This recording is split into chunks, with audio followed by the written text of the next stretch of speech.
Mes très chers Méli-Mélo, encore une semaine où je suis ravie de vous retrouver pour notre rendez-vous préféré de la semaine. Alors, j'aurais dû dire nos rendez-vous préférés de la semaine puisqu'on se voit le mardi, mais aussi le vendredi, et puis de manière un peu plus intime sur nos réseaux sociaux, WhatsApp, Instagram, etc.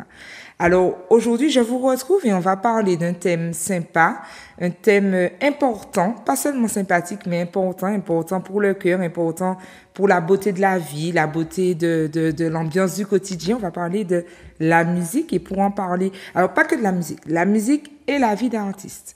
Et pour en parler, j'ai avec moi Mademoiselle Chris. Salut Chris. Salut, comment vas-tu Natilo? Je vais bien, toi?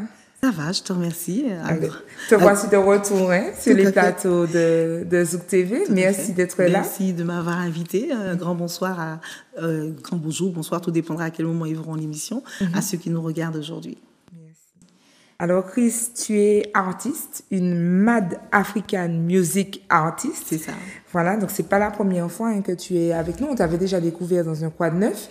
Et puis on a vu tes clips, notamment durant la fête des mères avec Rouleau pour Maman. Et aujourd'hui, tu nous fais l'honneur de revenir et on va un peu décrypter, pas seulement la fête de la musique, mais vraiment la vie d'artiste, aimer la musique, comment ça se passe en Martinique. Comment ça se passe pour toi et pour tes confrères. Mais avant de rentrer dans le vif du sujet, je vais proposer à nos téléspectateurs de découvrir un extrait de ta chanson 7 ans. Voilà, donc je vous laisse écouter, frissonner, zouker un petit peu si vous avez le temps. C'est à vous, à tout de suite.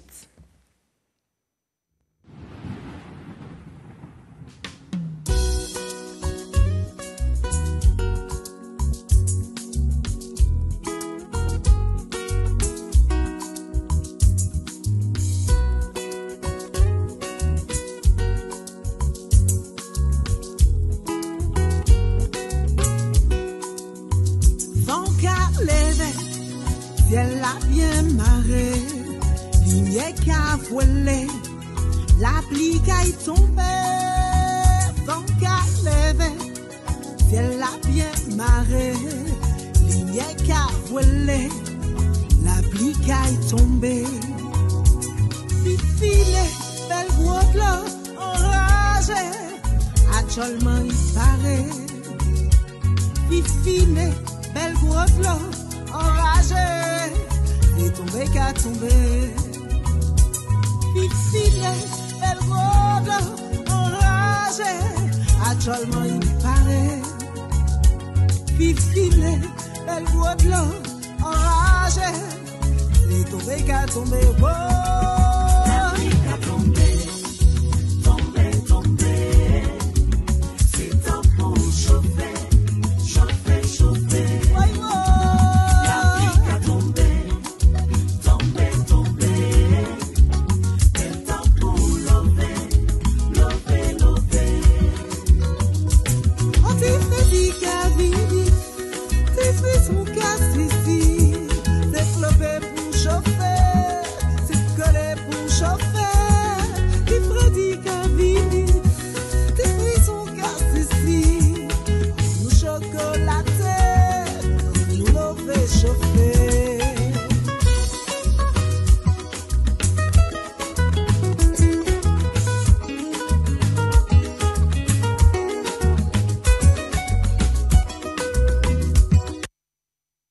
Magnifique, hein?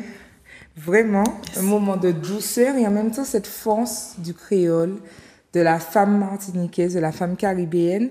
Donc on a un peu ce mix, enfin les sonorités avec, on entend un petit tambour même si on est... Alors je ne saurais pas te dire exactement quel instrument, mais j'entends quand même une certaine percussion, même si on est dans un esprit zouk. Ça te vient d'où cette Mad African Music, comme tu l'appelles? Eh bien, écoute, je pense que ça vient... On est inné, on est tous un peu comme ça. C'est la créolité, toute l'influence musicale qu'on a aussi. En Martinique, on est quand même bercé par un mixage, un brassage musical relativement important. Tu as certains pays où tu entends souvent les mêmes couleurs et tout ça, tandis qu'en Martinique, on a quand même cette pluralité de musicale qui fait que on est tous nés dedans, on est tous bercés dedans, avec plus ou moins, en fonction de l'influence des parents qui nous influencent ensuite, C'est ça, ouais. plus bercés vers la salsa, plus bercés vers le compas, plus bercés vers la tradition. Mais quand même, quand on écoute un petit peu, on va un peu partout, tu vas chez celui-là, il écoute ça, tu vas chez celui-là, il écoute ça. Donc, je crois qu'en Martinique, on a ce mixage, ce brassage culturel et musical qui nous permet d'être bercés dedans. Alors, c'est original, mais c'est aussi une prise de risque, puisque tu as choisi quand même une musique dans laquelle tu t'exprimes et non qui... Alors, je ne veux pas me tromper, mais qui existe déjà, un peu comme ta propre création musicale. Pourquoi ne pas avoir choisi, par exemple, du zouk ou du compas? Quelque chose qui était déjà bien ancré ou tu vois, du belé. On sent qu'il y a quand même de la création, comme un nouveau style, comme quelque chose. Qu'est-ce qui a fait que tu as été vers ça? Comment ça s'organise, tout ça? Alors écoute, je sais même pas, je vais pas dire que c'est moi qui choisis ça, je vais plutôt dire que ça m'a choisi. Ok. C'est un peu particulier, c'est-à-dire que je suis pas restée là et puis je dis tiens, je vais faire ce genre de musique-là, tu vois. Quand j'ai commencé à créer, parce que tu parles de création, effectivement, je crée ma musique et puisque je suis auteure-compositrice. C'est ça. Donc, je crée ma musique, auteure-compositrice-interprète, puisque j'interprète moi-même mes morceaux. Donc, ça vient. Ensuite, après, je me dis, bon, tiens, j'aurais bien aimé avoir un petit belay, parce que tu vois, quand des fois tu fais ça, machin, moi, souvent, quand je compose ma musique, pour pouvoir mettre le rythme, je prends mon tibois, et ça, c'est bien martiniquais, quoi, tu vois, parce que les Martiniquais, le tibois vient de la Martinique, donc je me cale sur mon tibois, en fonction du morceau, je peux aussi me mettre à ma guitare. Okay. Des fois, en fonction de ce que je veux aussi ou de ce qui me vient, je me dis tiens, j'aurais bien mis un petit sax dessus, alors je peux prendre mon sax ou tu vois. Et en fonction des émotions finalement et des registres que tu veux développer. Voilà. Mais après, j'ai choisi, on va dire que j'ai quand même l'âme bien patriote. Même si je vais te composer le morceau, je vais composer la musique, je vais me dire, ah là là, quand on va mettre toute l'harmonisation et toute la couleur musicale, j'aurais aimé quand même que le tambour, parce que je suis très attachée au tambour. Pour moi, je mets le tambour en avant dans ce que je fais. Donc, il y a différents types de tambours. Et effectivement, dans ça, c'est un zouk. Mais je mets en avant, tu vas entendre, il y a du tambour belé dedans, il y a du djembé dedans, tu vois. Et si, par exemple, on fait un grand concert, tu peux rajouter des congas dessus, tu vois. Okay. Donc, tu peux rajouter plein d'instruments à peau pour mettre en valeur et enrichir cette couleur-là. Donc, ça, c'est vrai que ça, c'est un choix que je fais après. Maintenant, le fait de me dire, ah bah tiens, je vais faire de la mad avec African Music plutôt que de faire du compas, je l'ai pas choisi. Ça me vient, je crois que c'est en moi. Et après, l'habillage, effectivement, on se dit qu'on est comme ça. Et lorsqu'on voit avec l'arrangeur ou qu'on voit avec les musiciens qui travaillent avec moi, moi, je préfère cet aspect-là. Je dis, ouais, mais ça correspond pas tout à fait à ce que je veux. On fait jusqu'à ce que la couleur et que ça corresponde vraiment à ce qu'on a dans la tête. Et ça, c'est sympa. Tu m'as beaucoup parlé, même en off, du côté inné des choses, que ça te vient tout seul et qu'il y a cette espèce d'initiation, que tu serais né avec, quoi. Tu serais né avec ça, un peu comme le disent les poètes. Mais tu sais, je ne peux pas m'empêcher de repenser, et d'ailleurs, je fais un clin d'œil à tous les élèves qui ont passé leur bac de français cette année. Quand on analyse un poème, on voit toute cette stratégie, tout ce travail d'organisation, d'harmonisation, le choix des mots, le choix des registres, etc. Et c'est vrai que quand je t'entends raconter l'importance du tibois, l'importance de tu veux qu'il y ait le tambour à ce moment-là pour envoyer telle énergie, ça m'a vraiment fait penser à ça. Et je n'ai pas ce même regard que toi. Je me dis que c'est peut-être du talent, mais il y a vraiment, tu sais, pour moi, c'est un gros travail, en fait. C'est un travail. C'est-à-dire que pour moi, peu importe ce que tu fais, même si c'est inné, hein, que ça soit de l'écriture, tu as des écrivains, des auteurs, voilà, c'est inné, tu as l'impression que ça coule de source, que ça soit de la musique, que ça soit du football, que ça soit, voilà.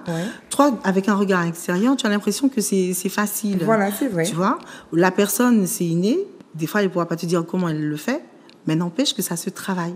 Ouais. Tu vois? Donc, peu importe, il y aura toujours le travail qu'il y a. Donc, tu as peut-être cette facilité-là de comprendre, de faire, Des tu vois, de prédispositions, produire. ouais. C'est ça.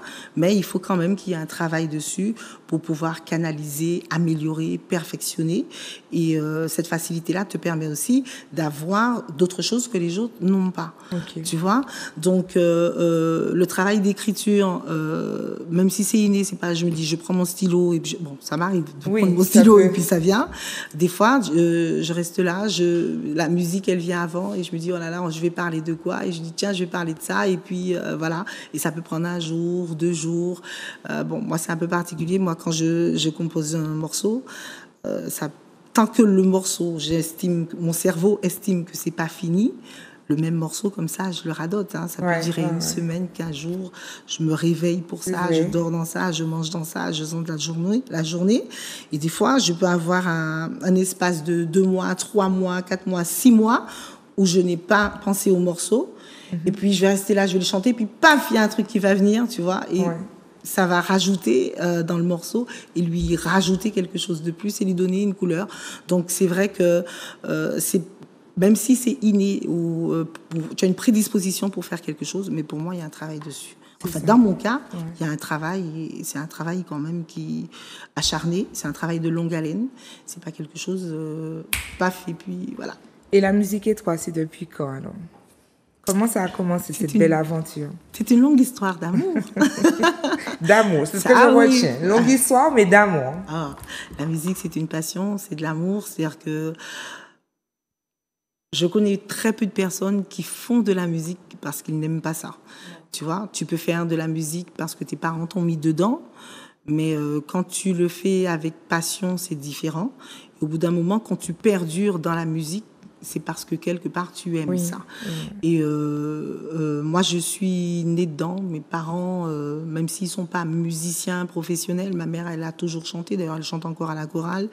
Elle touche un petit peu à tous les instruments parce qu'elle a envie de jouer à quelque chose. Alors, dernièrement, elle prenait des cours de piano. Là, aujourd'hui, j'ai appris qu'elle prend des cours de saxophone. Donc, je suis très contente. Je l'invite à persévérer. Elle a toujours, tu vois, elle a 78 ans. Bonjour, maman. Et elle est toujours en train de se dire qu'elle va apprendre à faire quelque chose, à apprendre un instrument. Parce il n'est jamais trop tard. C'est ça, elle aime ça. Et je crois qu'elle a donné cet amour-là à ses enfants. Mon papa, il chantait, il sifflait, tu vois, c'était, il travaillait en sifflant, il faisait à manger, il sifflait. Il jardinait, enfin... C'est devenu rare, ça, des gens qui sifflent. Je n'entends plus vraiment. Pourtant, j'habite à la campagne, mais j'entends moins les gens siffler. Alors, je dis la campagne parce que c'était typique des personnes qui habitent à la campagne, qui vont voir leurs animaux. On sifflait pour appeler les animaux, on chantait dans les champs, etc. Et je trouve que... Je ne sais pas si mon fils a déjà entendu quelqu'un siffler. C'est vrai. Voilà. Tu as des gens qui en ont fait un métier, mais moi, je suis née avec ça, hein, avec le sifflement. D'ailleurs, aujourd'hui, j'ai un compagnon qui siffle. Okay. Donc, ça arrive, tu vois. Et donc, moi, je l'entendais régulièrement faire ça, tu vois. Et ma mère, qui aime beaucoup la musique et qui aime beaucoup les instruments et tout, a voulu que chacun de ses enfants joue d'un instrument. Et mais elle ne nous l'a pas imposé, par contre, tu vois. Donc, ce qui fait que quasiment tout le monde à la maison joue d'un instrument différent, ce qui est pas plus mal parce que des fois ça permet aussi de faire, quand on se retrouve en famille, ça fait une petite chorale, hein, c'est plutôt pas mal. Il y a mon frère qui joue du piano et qui joue, bon lui il est multi-instrumentiste, hein, lui c'est particulier, il joue du piano, il joue de la guitare basse, il joue de la guitare, il fait de la clarinette, vraiment il fait un peu de tout. Ma grande sœur, elle chante et elle joue du clavier, elle a mis son fils au clavier, sa fille joue de la guitare. J'ai une autre sœur qui joue du steel pan. J'en ai une autre qui joue de la guitare, qui est aussi auteure-compositrice. Moi-même, je joue un petit peu de plusieurs instruments, pas aussi calé que mon grand frère, mais quand même. Donc, tu vois, on est quand même en tout cas, on vous a proposé, en fait, tout ça. C'est ça. Alors, tu disais qu'on ne vous l'a pas imposé, mais qu'on vous l'a proposé. C'est ça. Chez Méli-Mélo, on s'intéresse vraiment à tout ce qui peut permettre à quelqu'un de se développer, de s'ouvrir un petit peu sur le monde, d'améliorer ses propres compétences et capacités à faire, à créer, à exister dans cette vie. Est-ce que c'est quelque chose que tu conseillerais aux parents de proposer à leurs enfants, la musique? Si oui, pourquoi? Et puis après, j'ai une autre petite question. Ce ne serait pas une activité de riche, la musique? Je suis pas riche, donc ma mère est pas riche. Oui. Ma Parce que tu famille sais, est c'est pas vrai riche, que donc je des te fois, dirais non. les parents se posent la question de l'activité extrascolaire. Qu'est-ce que je vais lui proposer? On se tourne vers les choses très populaires et plutôt accessibles. Le foot, j'ai rien contre le foot, mais ça reste quelque chose de très populaire et plutôt accessible en termes de prix, accessibilité au matériel, etc. Mais on ne pense pas forcément à la pratique de la musique et pourtant c'est forcément une activité qui permet de se développer. Comment toi tu vois ça par rapport à ton éducation et ton développement? Alors, ça fait plusieurs questions. Je vais essayer de ne pas Ouais, me, j'ai dit me plein de choses en perturber. même temps. Alors, est-ce que je conseillerais déjà Ouais. aux parents de proposer de la musique à des enfants? Alors, moi, je crois que la vie est composée de musique. On est composé d'énergie, mais on est composé de musique. Tu verras, hein, le cœur, il bat, on parle du rythme cardiaque. Tu vois? Tu vas dans la nature, ou même tu restes assis chez toi, hein, sauf si tu es en zone urbaine. En fait, tu es là, tu entendras les oiseaux chanter. C'est de la musique. Tu as les grenouilles, tu as tout qui t'annonce en fait le lever du jour, la nuit, tu vois, les grenouilles, vrai, tu as les c'est petits oiseaux qui commencent à chanter. Le monde est bercé et vit dans la musique. Tu vois, tu écoutes le son de l'eau, le bruit de l'eau, la mer, quand tu vas à la mer, tu vois, bercé par la douceur du bruit des vagues, tu as le vent qui chante, tu vois, les feuilles qui passent, le vent qui passe dans les feuilles, tu as de la musique. La vie est musique. est musique. Donc, se dire que, ah ouais, on n'est pas dans la musique, c'est pas possible. Quand on parle, on parle, d'ailleurs, on dit souvent que les Martiniquais chantent quand ils parlent. Tu vois, on a un débit de parole, une façon de parler qui est bien spécifique à chacun, qui est basée sur un rythme. Alors, les experts vont te donner plein de mots, plein de trucs ça. Allitération, assonance. Tu vois, mais c'est basé toujours quand même par rapport, on va dire, à la musique. Et ça, on peut faire de la musique dans son corps. Par exemple, alors je ne veux pas être vulgaire, mais par exemple, quand tu vas rôter, tu mets un son, c'est de la musique. Quand tu vas faire par le bas, tu mets un son, c'est de la musique. Tu vois ce que je veux dire? Quand tu aussi élimines, que ça soit de l'eau ou que c'est plus dur, ça aussi émet un bruit caractéristique. Si tu entends quelqu'un dans les toilettes qui fait, tu sais ce qu'il fait. Tu vois ce que je veux dire? On est entouré, pour moi, on est entouré de musique. Donc tu pleures, c'est de la musique. Tu cries, c'est de la musique. Tu chantes, c'est de la musique. On est des êtres musicaux, la vie est musicale pour moi, l'énergie est musicale et pour moi on peut pas passer à côté. Bon, maintenant après on se perfectionne sur certaines choses, on va vers certaines choses et chaque être pour moi est différent. C'est pas parce que tu es pianiste que ton fils sera forcément pianiste. Ça peut l'être, mais pas forcément. Je parle de mon compagnon qui est percussionniste, son fils est un pianiste. Ça n'a rien à voir. Tu vois, il est quand même dans la musique. Tu vois, sa fille elle est écrivain. D'accord. Et lui, il écrit aussi. Tu vois, c'est pas forcément, comment dire, héréditaire. Ça peut. Tu as des gens qui chantent et puis leurs enfants ne veulent pas chanter. Ça peut être aussi par rapport au vécu des parents, je sais pas quoi. Mais pour moi, on fait tous de la musique.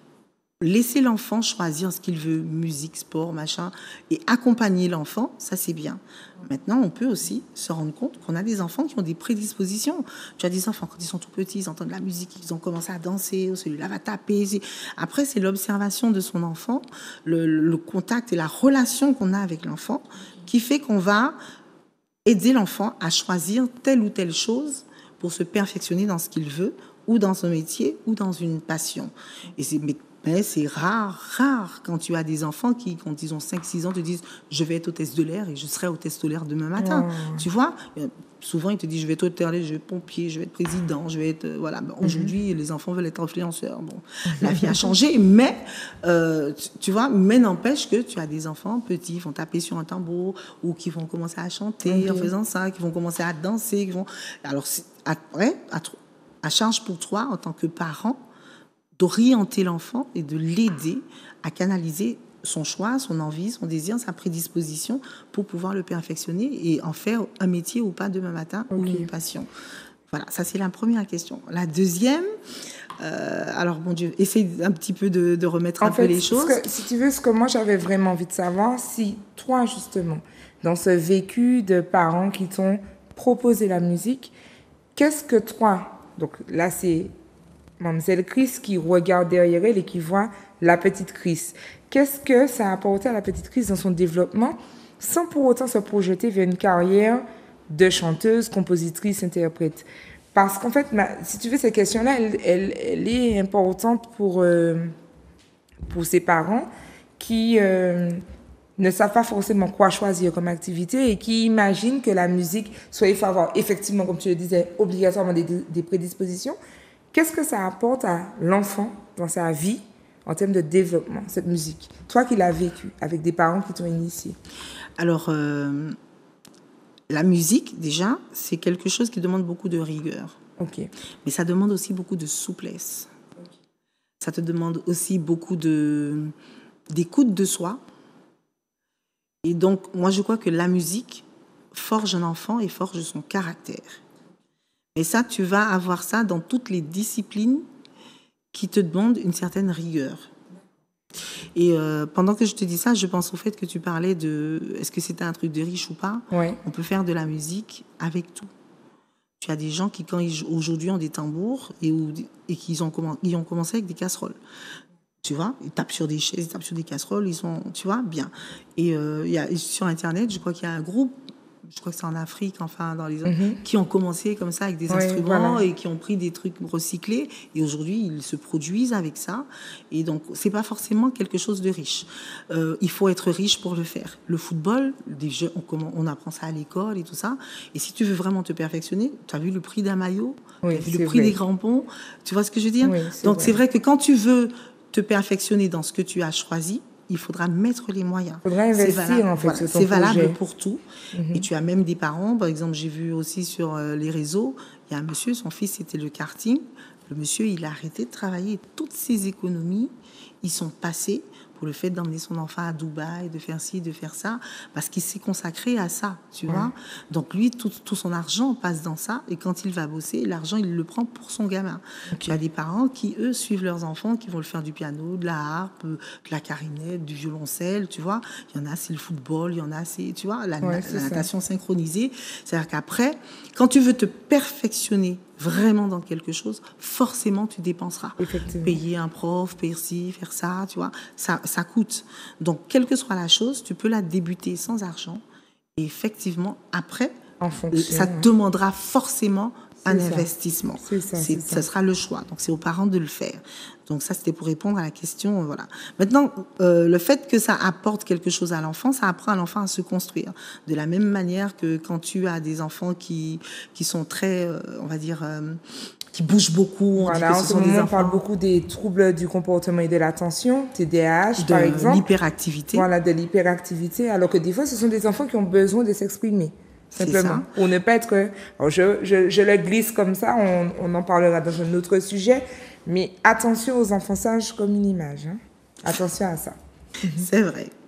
Et aussi, attention aux enfants hyperactifs. Ça peut aussi cacher quelque chose. Le tout, c'est d'apprendre à connaître. Il faut regarder son enfant. Je crois qu'aujourd'hui, parfois, pas tous les parents, je ne vais pas mettre tous les parents dans le même bateau, dans le même lot. On ne regarde pas son enfant parce qu'on laisse la télé ou les réseaux regarder les enfants pour nous et on passe à côté de plein de choses. Et l'éducation qu'on devrait apporter à nos enfants, on ne l'apporte pas. Donc, quand on a un enfant qui aime, ça c'était là, moi aussi la parenthèse, quand on a un enfant qui aime quelque chose, qui, par exemple la musique dans mon cas, je parlais aussi d'hyperactivité parce que j'étais un petit peu cireuse quand j'étais petite. Donc, ça permet aussi de canaliser quand tu vois que tu as une passion. Tu vois, tu chantes à tue-tête, tu t'amuses, tu rigoles. Et jusqu'à maintenant, hein, je fais ça. Tu vois, on me disait que j'étais un peu folle à l'époque. Donc, mais c'est là toute la création, l'énergie qu'il faut, on va dire la curiosité qu'il faut aussi pour découvrir un instrument, découvrir la chanson. C'est ça. Parce que ton instrument, il y a des gens qui ne jouent pas forcément d'un instrument, mais les cordes vocales, c'est un instrument. Donc, il faut travailler aussi, ça se travaille, comme tout. Inné ou pas inné, ça se travaille. Tu prendras n'importe quel chanteur, même celui les plus grands, hein, qui font du lyrique, ça se travaille, ils prennent des cours. Donc, inné ou pas inné, tu as la prédisposition, mais ça se travaille. Et il faut quand même une certaine rigueur pour faire les choses. Donc quand tu mets un enfant devant un prof, devant quelqu'un qui lui apprend les choses, ou que l'enfant déjà décide de faire quelque chose, tu verras qu'il prendra le temps de s'arrêter pour observer, pour regarder. Je veux faire comme toi. Donc s'il n'a pas de prof, il a vu sur les réseaux, il a vu quelqu'un qui chante, Oui, tu regardes comment la personne chante, dans quelle posture, comment elle fait, ou tu écoutes à la radio, alors tu prends... Moi j'ai commencé comme ça. C'est une forme d'apprentissage. Tout à fait. Moi j'écoutais du Lara Fabian, j'écoutais du Liane Folly, et j'écoutais du Patricia Cass, et j'essayais de reproduire ce qu'elle faisait. Tu vois, quand elle monte, quand elle descend, quand elle chante. Voilà, et tu essaies de faire ça, et tu apprends les morceaux. Et des fois, il y a des parents qui sont scotchés de voir leurs enfants, qui sont petits, à 7-8 ans. Quand tu regardes l'émission très célèbre là, avec les enfants, là, et puis que les enfants commencent à chanter, tu te dis, mais c'est ma fille. Parce que l'enfant, elle a appris ça quelque part, tu vois. Elle n'a pas forcément pris des cours. Au début, elle a commencé comme ça. Et après, tu te rends compte que si c'est vraiment ça, tu l'orientes pour pouvoir le perfectionner. Donc, le fait de pouvoir apprendre et de te dire que bon, il faut que ça soit toi qui le fasses, que tu aies un prof qui te l'apprend. Il y a le temps de pause pour pouvoir l'apprendre. Tu l'apprends au travers de quelqu'un. Après, si tu veux vraiment le faire, tu le feras tous les jours. Ouais. Donc, ça t'apprendra la rigueur. Tu prendras un moment. Donc, tu consacreras dans ton temps un moment pour faire ça. Et quand tu as un prof, on te dit, trouve 10 minutes, un quart d'heure, 1 heure. Tu es obligé de faire ça. C'est bien que tu puisses parler, présenter, en fait... l'aventure du musicien, du chanteur, comme tu le fais là. Et je dis l'aventure volontairement parce que alors ce n'est pas de mon époque à proprement dit, mais j'ai entendu que l'époque de la génération de ma maman, ma grand-mère, etc., où quand quelqu'un voulait être musicien, c'était pas très bien vu. Il fallait pas se marier avec un musicien. Il y a même d'ailleurs une chanson qui disait... alors, je me souviens plus, mais c'était un compas. Peut-être que Manu pourra me rafraîchir la mémoire tout à l'heure. C'est une émission qui... C'est une chanson, pardon, qui... où il dit tu vas te marier avec un musicien, mon père ne va pas vouloir de toi, etc. C'était une chanson assez populaire. Et c'est dommage que ce discours que tu tiens là aujourd'hui, que cette génération-là ne l'ait pas entendu, parce que vraiment, ils sont passés à côté de certaines choses, finalement. Être musicien, c'est, mis à part l'univers Strass et paillettes et puis le monde de la nuit, ça reste quand même, ça développe des compétences, des qualités, de la rigueur, de la discipline, et c'est vraiment très bien.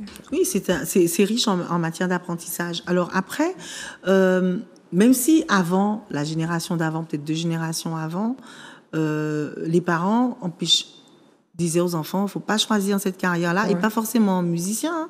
Même coiffeur, hein, avant tu voulais coiffeur, on te disait que c'était pas un métier, tu vois ce que je veux dire? C'est parce que nos parents, parce que plus tu recules et plus tu te rapproches de l'esclavage, donc les parents voulaient que leurs enfants fassent autre chose et réussissent leur vie. Tu vois, parce qu'ils te disent, moi, la vie était difficile pour moi, j'aurais aimé, et jusqu'à maintenant, tu as des parents qui te disent, je trime tous les jours, j'aurais aimé que mon enfant fasse autre chose, tu vois, donc ça perdure. C'est pas forcément la même chose parce que ça se rapproche pas de l'arrière-pays, mais c'est quand même la même chose. Et aujourd'hui, les réseaux sociaux, les médias permettent de développer certains talents, certaines choses comme la musique, la coiffure, le coaching d'ailleurs, tu vois, qui fait que, même si avant on aurait dit mais ça c'est pas un métier, aujourd'hui, tu as des gens qui font ça. Exactement. Et qui sont respectés pour ça. Qui t'aurait dit, il y a une dizaine d'années, qu'être influenceur, c'est un métier? Oui, c'est vrai. C'est vrai. Tu vois, c'est-à-dire que la vie change, la société change, on s'adapte, et tu as des parents qui lancent leurs enfants pour être influenceurs. Tu vois ce que je veux dire? Donc tu as des métiers aussi que quand tu es chômeur, que tu ne peux pas exercer parce que tu cherches du travail, tu trouves pas, et puis tu vas faire un tuto, tu es influenceur et tu gagnes mieux ta vie que si tu avais. Tu comprends ce que je veux te dire? Quelqu'un qui a fait des études, etc. Tu vois, la vie change, elle s'adapte et elle nous permet d'avoir une ouverture sur le monde. Et cette ouverture-là, il faut savoir la saisir pour pouvoir en faire quelque chose de bénéfique et pas être, on va dire, sujetti à cette ouverture-là, mais l'apprendre comme étant quelque chose une ouverture d'esprit, une ouverture vers le monde pour être quelque chose de bénéfique. Donc, je vois pas ça mal, parce que même quand tu as les parents qui disent, faut pas être musicien, faut pas être ci, faut pas être ça, si tu avais un enfant qui voulait être musicien, heureusement, il y en avait qui le faisaient et qui réussissaient. C'était peut-être difficile, mais il y en a qui le faisaient. Et quand tu regardes Nina Simone qui a commencé, tu vois, au début, elle était pas connue. Et après, bon, voilà.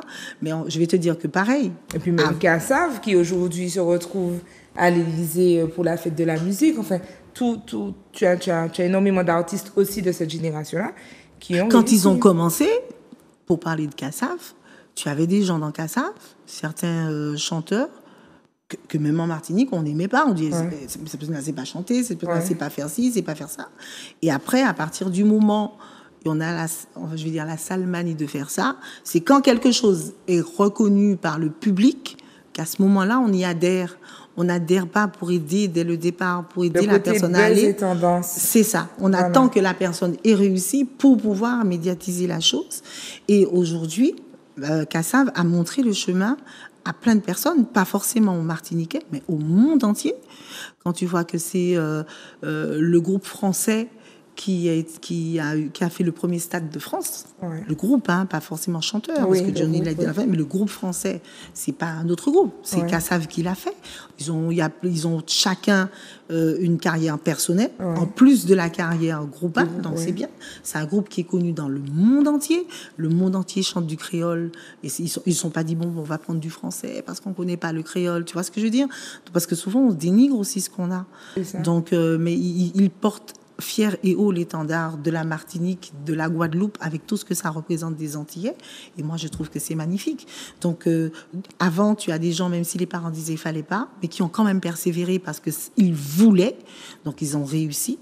Et aujourd'hui aussi, peut-être que tu as des parents qui disent à leur enfant, ah ouais, mais le football, tu as peut-être un Mbappé, mais tu n'en as pas 10 000, essaie de faire autre chose. Tu vois, je le comprends, mais si l'enfant veut vraiment faire ça, l'enfant se donnera les moyens d'apprendre pour faire plaisir aux parents, parce que tu en as aussi qui font ça, qui apprennent, qui font des études pour faire plaisir aux parents, mais qui n'oublient pas leur passion et qui demain matin font leur passion parce qu'ils se donnent le moyen de le faire. Tu en as aussi qui font toute leur carrière professionnelle et puis à la retraite, qui reviennent à leurs premiers amours. Après, ça reste en fonction de sa construction personnelle, en fonction de ses désirs personnels, de son expérience, de son envie. On va vers tel ou tel chemin, mais en général, la musique, quand tu commences la musique, même si tu la lâches, elle te rattrape. Obligé, forcé. Il y en a qui continuent, qui font ça sans s'arrêter. Et puis, tu en as, mais ça te rattrape. C'est dans le cœur, c'est dans le sang. C'est ça ne s'oublie pas. C'est ce que je comprends. Alors, du coup, on va embrayer sur la question de la fête de la musique, puisque quand on est piqué, on est piqué, et on fête aussi ce qui nous anime. C'est ça. Donc, avant d'évoquer le sujet directement avec toi, je vais proposer aux téléspectateurs une petite vidéo, vous savez, nos petites vidéos habituelles, pour pouvoir un peu définir le sujet. Et là, on nous parle de la fête de la musique, ses origines. Je vous laisse regarder. Ah, le 21 juin. Je suis prête à parier qu'il n'y a pas un Français qui ne se pose pas tous les ans la question de ce qu'il fera le 21 juin. Soit pour y aller, soit pour la fuir, la fête de la musique. Car la fête de la musique est en France ce qu'on appelle un rendez-vous incontournable. Et pour cause, elle y a été inventée. Tout commence quand le socialiste François Mitterrand est élu président en 1981. Pour fêter ça, le très nouveau et très éphémère ministère du Temps libre organise au mois de juin un grand concert à Paris. Jacques Higelin et le groupe Téléphone jouent gratuitement devant 100 000 spectateurs et le nouveau ministre de la Culture, Jack Lang, se dit que ça serait formidable de faire ça tous les ans et pourquoi pas le 21 juin, jour du solstice d'été, jour le plus long de l'année. Quelle bonne idée! Ce jour-là, les 5 millions de Français qui jouent d'un instrument pourront jouer publiquement et gratuitement partout en France. Dans les rues, dans les écoles de musique, les bars, les salles de concert, les parcs et les gymnases, créant une immense fête populaire, libre et joyeuse, un peu à l'image de la nouvelle ère politique qui vient de s'ouvrir. Aussitôt dit, aussitôt fait. Depuis le 21 juin 1982, les Français ont donc leur fête de la musique, qui s'appelle au début « Fête de la musique », petit jeu de mots facile mais charmant au demeurant. Dans les grandes villes comme Paris, impossible d'y échapper. le trio de jazz sur le parvis de l'église, l'ado avec sa batterie au coin de la rue, le DJ qui mixe de l'électro depuis sa fenêtre, la chanteuse lyrique sur un pont de la Seine, des collégiens qui tapent sur des fûts et des bidons, sans parler des grands événements tels que des concerts gratuits avec des stars. Bref, ça vibre partout, il y a des moments de grâce, des découvertes et des déceptions, et surtout, c'est un grand bordel. Et oui, entre les embouteillages, les stations de métro fermées, les spectateurs alcoolisés, les bagarres, les cacophonies entre musiciens trop proches, les décibels, les basses, la canicule et toujours cet ado avec sa batterie en bas de l'immeuble, le 21 juin peut être très fatigant aussi. Et certains préfèrent carrément aller au cinéma pour y échapper. Ça n'a pas empêché la fête de la musique de s'exporter un peu partout dans le monde. Elle est célébrée dans plus de 120 pays aujourd'hui, toutefois dans une moindre mesure qu'en France, où on recense quand même 18 000 concerts chaque année. Donc, où que vous soyez cet été, à Berlin, Milan ou Barcelone, regardez les programmes officiels et inofficiels et posez-vous la même question que les Français. On fait quoi le 21 juin ?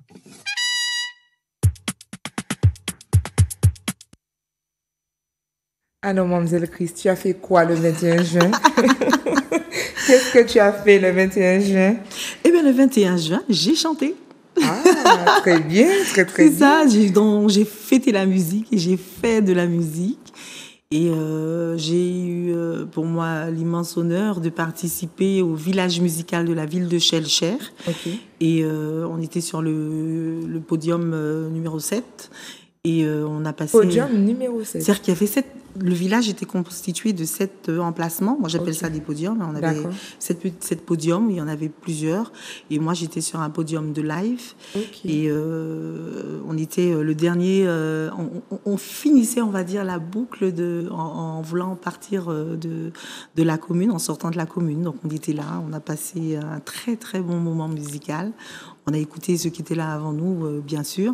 Et puis, nous, on est partis on a fait de la musique en s'amusant et on était contents. Très, très bien. Qu'est-ce qu'elle représente pour toi, cette fête-là? Puisque tu disais que la musique, c'était un quotidien. Pourquoi est-ce important pour un artiste de fêter la musique ce jour-là? Qu'est-ce que ça représente pour vous? Alors, faire de la musique tous les jours, on fête la musique tous les jours. C'est comme pour la fête des mères, on aime maman tous les jours, pas forcément le jour de la fête des mères. Mm-hmm. Donc, marquer un jour où tu as toute une commune, toute une île, tout un pays, où tout le monde partout, peu importe l'endroit où tu vas, tu écouteras de la musique. Tu n'as pas ça tous les jours.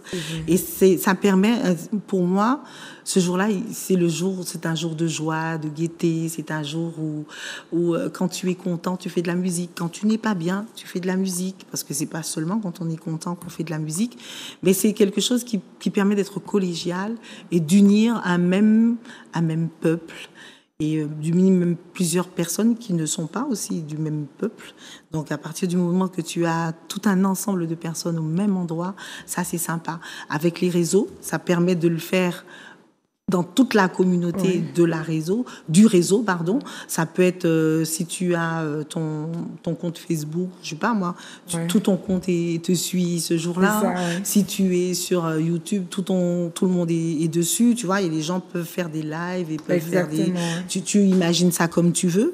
Et dans la commune de Schellcher, où on m'a proposé, alors c'est un ami, Michel Bambou, qui m'a inscrite, je me suis pas inscrite toute seule, au village de Schellcher, au village musical de Schellcher. Et d'ailleurs, je le remercie pour ça, parce que c'est un magnifique moment. Et la municipalité a accepté volontiers. Donc, on a passé un magnifique moment ce jour-là. Et les musiciens, quand on a décidé d'y aller, on a décidé d'y aller sur le thème de la gaieté. On y va pour s'amuser. Tu vois, on y va pour passer un bon moment. On va permettre au public de s'amuser avec nous. Mais nous aussi, on s'amuse en faisant de la musique. Donc, et c'était ça l'objectif, et c'était réussi, on était contents. Mais tu sais, Chris, je te félicite dans ton explication de comment tu l'as vécu, pourquoi c'est important pour toi la fête de la musique. Il m'a manqué un petit quelque chose de ça. Ça me manque à chaque fois que les gens le font avec le cœur. Mais surtout que les gens le font bien avec le cœur. c'est la reconnaissance. Je sais, je comprends bien que tu es venu et que tu es venu partager, mais je trouve que c'est bien aussi de fêter ce moment-là pour cette reconnaissance des artistes. Tu disais que la musique fait partie de notre quotidien. Moi, ça m'arrive de proposer aux élèves, et je pense à un élève que j'ai, Mathis, à qui j'ai proposé d'écrire un rap. Et je lui donne quand même des consignes et je lui dis, bon ben voilà, il faudra qu'il y ait des rimes, il faudra qu'il y ait des références dans ton rap, il faudra qu'il y ait, que structurellement parlant, que tu t'organises en 4-1. Enfin, je lui ai posé plusieurs conditions. Et ça a été extrêmement difficile de le faire. Pourtant, lorsqu'on s'inspire des autres rappeurs qu'il aime, on voit bien qu'il y a beaucoup de figures de style, il y a toute une précision, etc. Et en discutant avec les jeunes, je leur dis, mais vous réalisez qu'on a de la musique d'un certain niveau de qualité à profusion, quasiment gratuitement, tous les jours. C'est-à-dire qu'il y a des gens qui œuvrent pour qu'on puisse avoir des éléments de ressources. Aujourd'hui, je suis un peu triste, mélancolique, je vais écouter ça. Je peux avoir une playlist de 50 morceaux. On a de quoi s'occuper, s'organiser, préparer des événements, et tout ça, c'est grâce aussi aux artistes qui se donnent la peine de proposer ça. Et je crois que la fête de la musique peut être un bel espace pour être en reconnaissance vis-à-vis de vous. Ah, je suis d'accord. Voilà. C'est aussi l'occasion, pour moi, la fête de la musique, de mettre en valeur des gens que tu ne verras pas forcément tout le temps. Tu vois, ça permet à de jeunes artistes, ou quand je dis jeunes, pas forcément en âge, hein, oui. Ça peut être qui se lancent. Voilà, qui se sont pas lancés, qui se sont lancés il n'y a pas très longtemps. De se produire, à d'autres qui sont un peu plus âgés, qui pensent que, alors, comme on a un certain âge, on peut pas commencer une carrière musicale, parce qu'aujourd'hui, la vie est axée quand même autour de la jeunesse. Ça permet à ces personnes-là aussi de se produire. Ça permet de permettre à une communauté de voir qu'en son sein, il y a des gens qui font des choses, tu vois. En Martinique, il y a, de la même manière qu'on écoute toute espèce de musique, mais en Martinique, tu as toute espèce de créateurs de musique. Ok. Tu vois, tu as des gens en Martinique qui te font du rap, du zouk, de la salsa, de la dancehall, du reggae, tu vois, qui te font de la musique classique, qui font... Et on ne met pas en valeur suffisamment ces personnes-là. Et le jour de la fête de la musique, c'est l'occasion d'aller, comme par exemple, comme le fait la ville de Schellcher, de faire un village où tu vas aller là, tu vas entendre du zouk.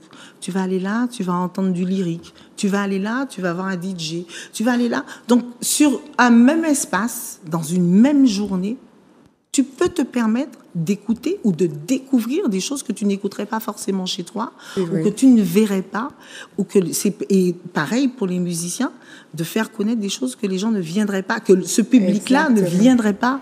Et puis une vraie rencontre aussi avec le public pour notamment les événements privés, c'est-à-dire que c'est arrivé que pour des baptêmes, des mariages ou des cérémonies familiales, on recherche un orchestre live par exemple, et on n'a pas forcément, on s'imagine, bon ben on va inviter tel artiste, mais on n'a pas forcément le contact ou une bonne connaissance de Mamzelle Chris qui peut aussi venir et offrir une prestation à la hauteur des goûts musicaux, enfin de l'événement, quoi. Et c'est vrai que la fête de la musique, c'est aussi un moment où on peut se rencontrer, on peut se dire, bon ben tiens madame, j'ai apprécié ce que vous avez fait, où est-ce qu'on peut vous joindre, etc. Et du coup, je pose la question pour mes téléspectateurs, comment faire pour entrer en contact avec toi? Alors, je suis sur tous les réseaux sociaux, donc il suffit d'envoyer un petit message ou vous le faites par TikTok, Instagram, tu sais, les messageries, vous le faites et je vous répondrai. Voilà, donc c'est Mamzelle Chris officiel. Là, on est sur YouTube. C'est ça. Mais on peut vous l'envoyer sur YouTube, sur peu importe le réseau, j'y suis. Vous envoyez un message, merci beaucoup. Donc, c'est Mamzelle Chris. Alors, c'est pas Manzel, je le dis. C'est pas Manzel, c'est pas Mamzelle. J'ai déjà vu tellement de choses. C'est Mamzelle, donc M-A-M-M-Z-E-L, plus loin, K-Y-I-S. Et vous m'envoyez un petit message. En général, je réponds. Sinon, la community manager, elle répond, elle me fait le message. Donc, on le recevra. Il n'y a aucun problème pour ça. Voilà. Alors, on va quand même faire perdurer un petit peu, prolonger la fête de la musique parce que il y en a qui n'étaient pas chez hier. Et tu sais qu'il y a cette chanson que tu as, que j'aime beaucoup, CC. Ah oui. Et donc, je voudrais bien, si tu veux bien, nous accorder un petit moment avec cette chanson. Je vous laisse écouter. Écoutez bien les paroles. C'est une chanson encourageante mais tellement douce. Alors surtout que après être à la plage, la voix, elle n'est pas tout à fait ça, mais on essaiera de faire ça en douceur, ça devrait le faire. Oui.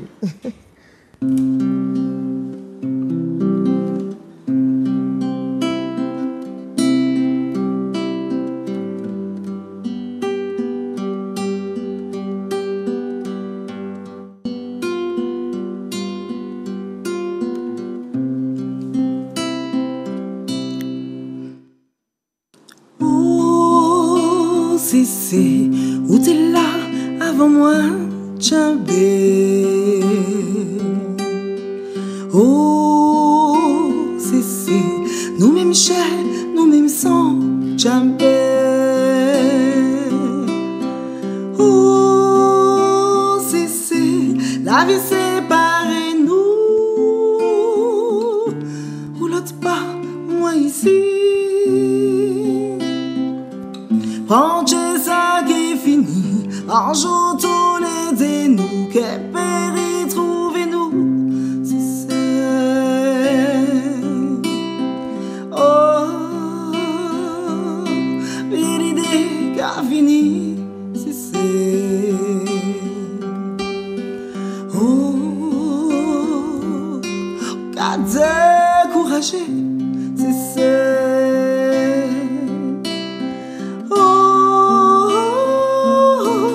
La vie a trouvette en l'air, qu'a senti au sel,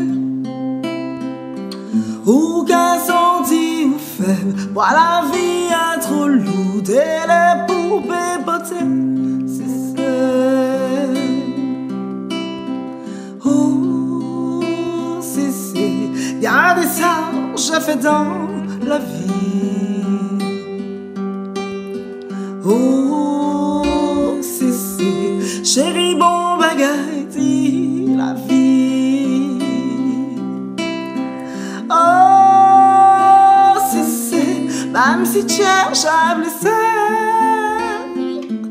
lancer, j'ai coulé. Marcher toujours devant, arrêter, garder des et continuer à avancer. Oh, ou fait belle, si mon mari, c'est oh, j'ai dit on est belle, travail, c'est oh, face à vie, mon Dieu, on l'emmène vous poser. En Dieu ou carité, pas trop falfret, tout ça qui arrive dimanche.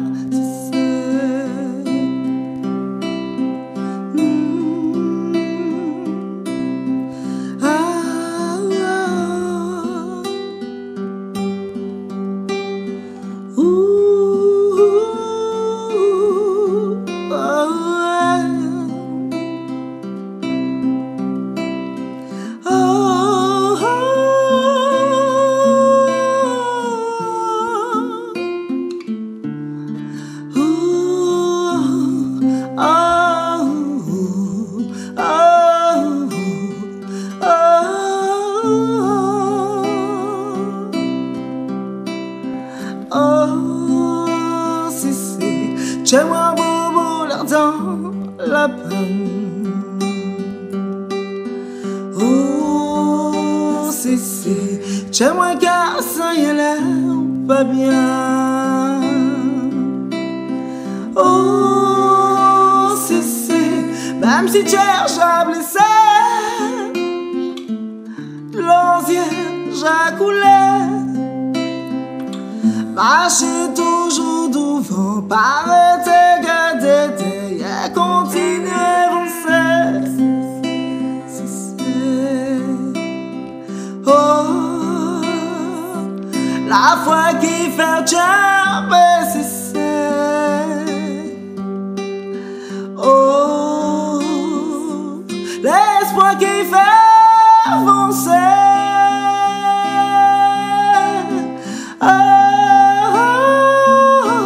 Voilà ma mon Dieu,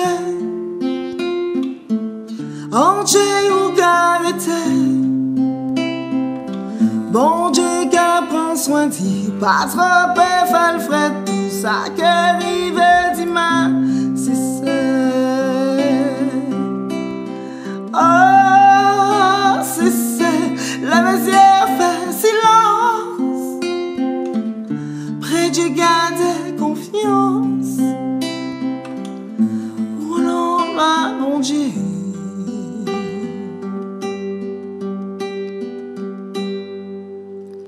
J'arrête pas Dieu.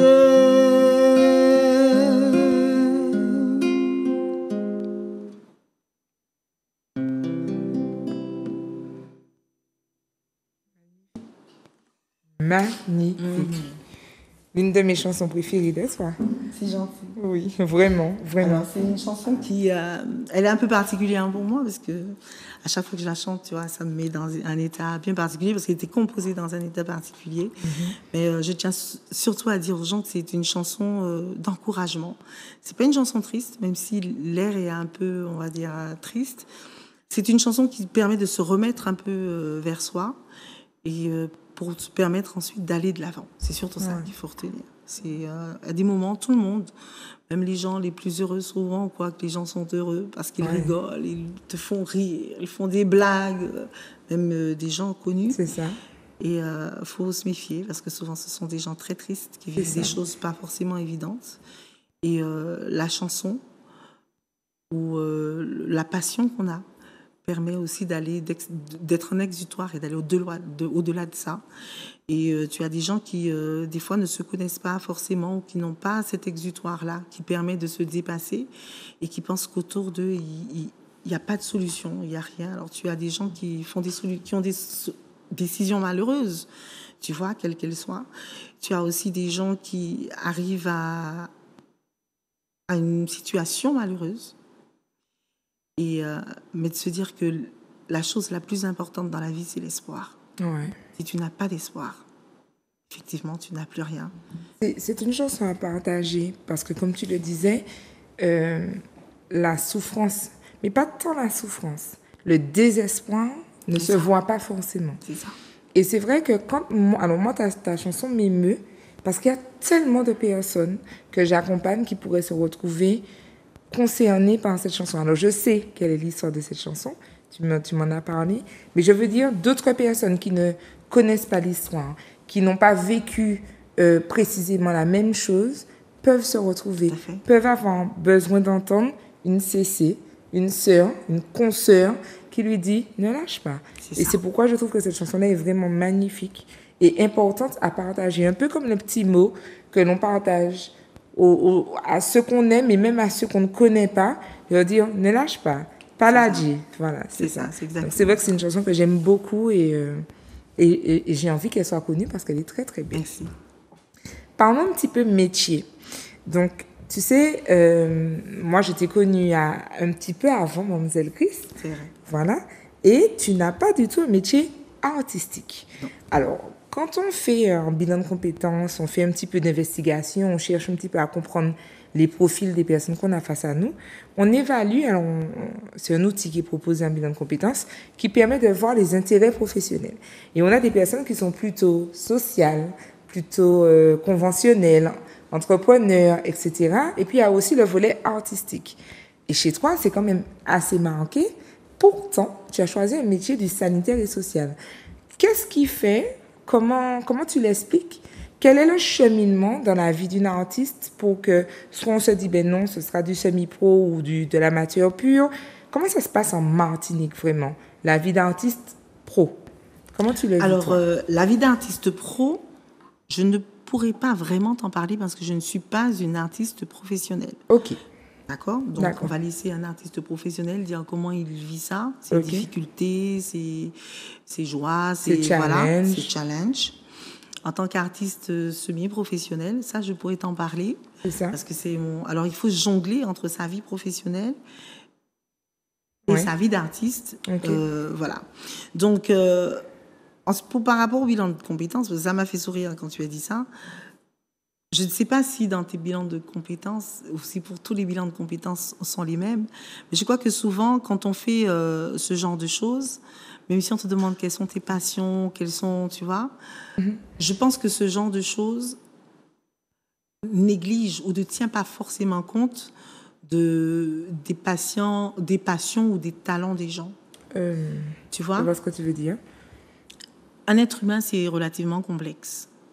Moi, jeune, c'est vrai, je chantais, mais jeune aussi, j'ai fait de l'art. C'était de la comédie. Ok. D'ailleurs, pour ceux qui ont eu l'occasion de le voir, quand j'étais jeune, j'ai joué la pièce Gueudreau partout en Martinique. À l'époque, c'était Tiff FN qui faisait ça. D'accord.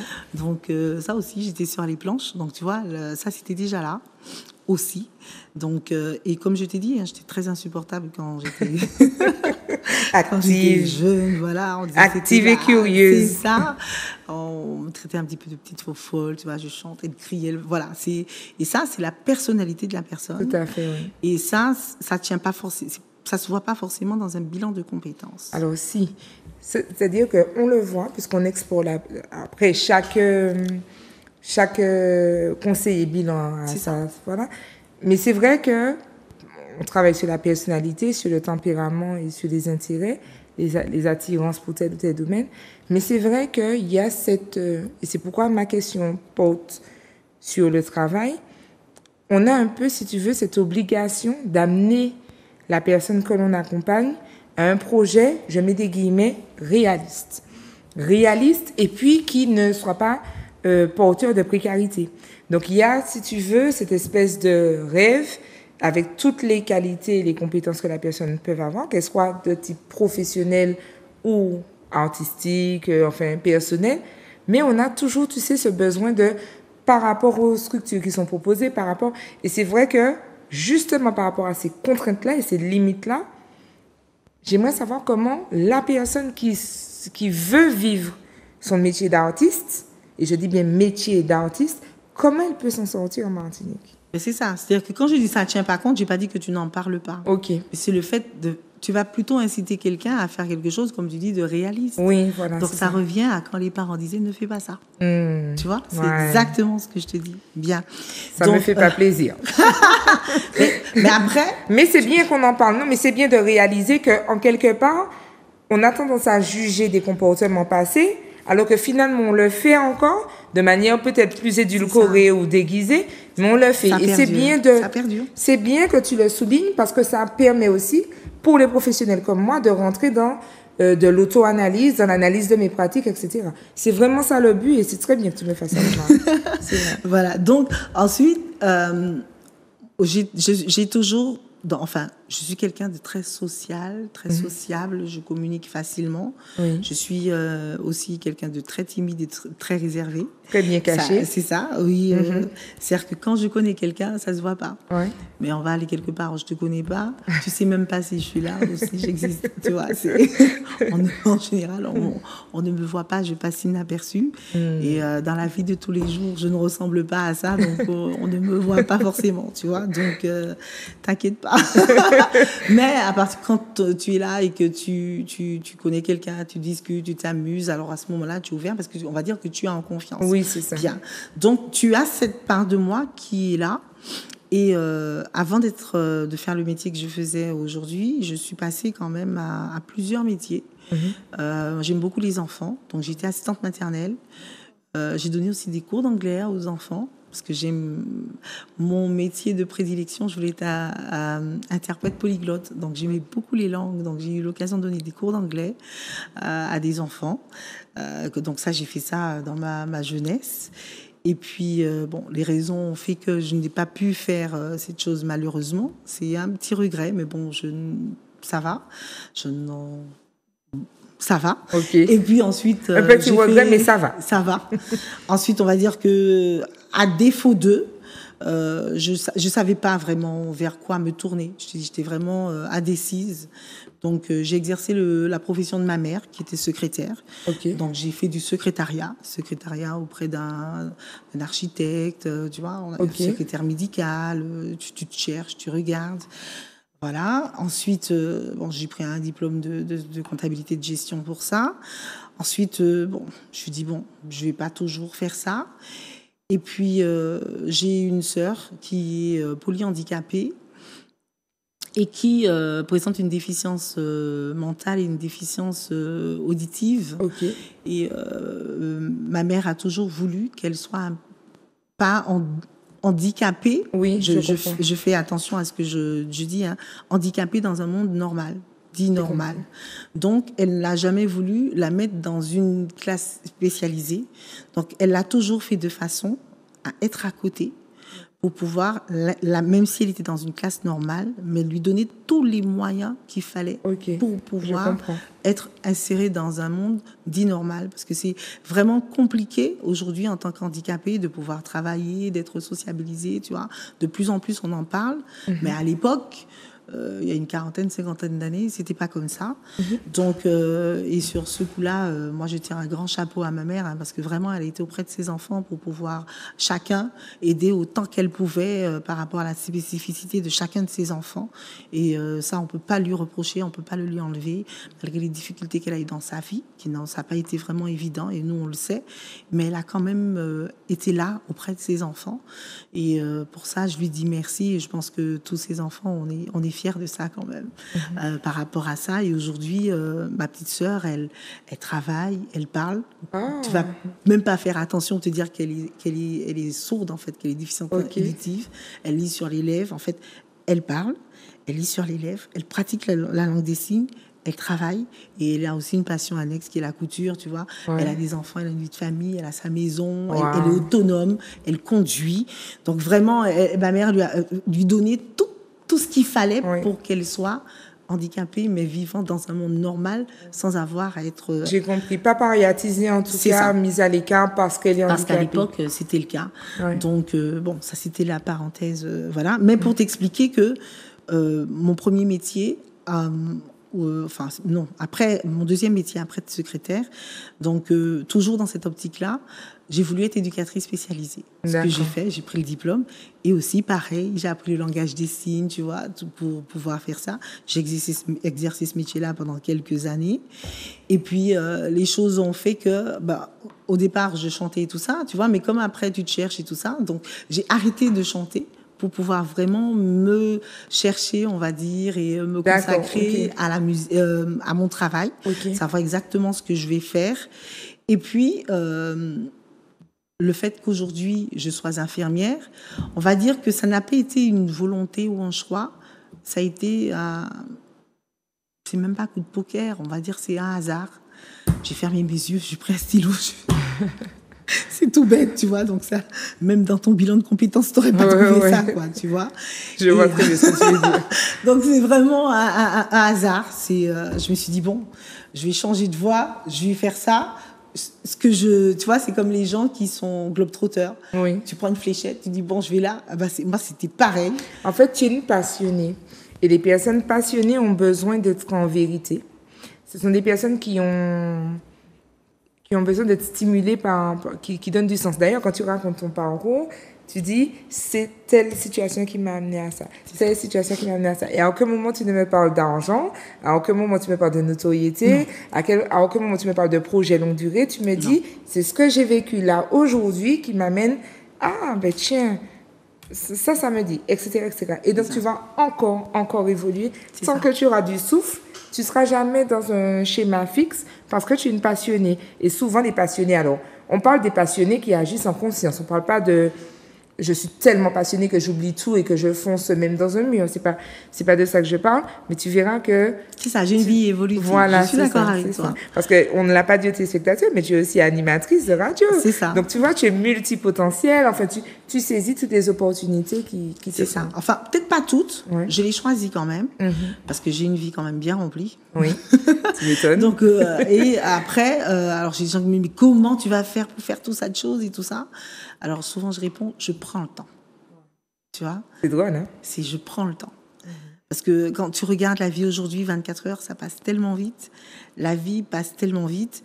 Mais ma vie, mon cheminement de vie m'a appris que il faut choisir, en fait, de faire les choses et d'essayer de choisir du mieux qu'on peut les bonnes choses pour soi et qu'il faut prendre le temps et se donner le temps de faire les choses. Et ça, je l'ai appris avec mes expériences et avec la vie.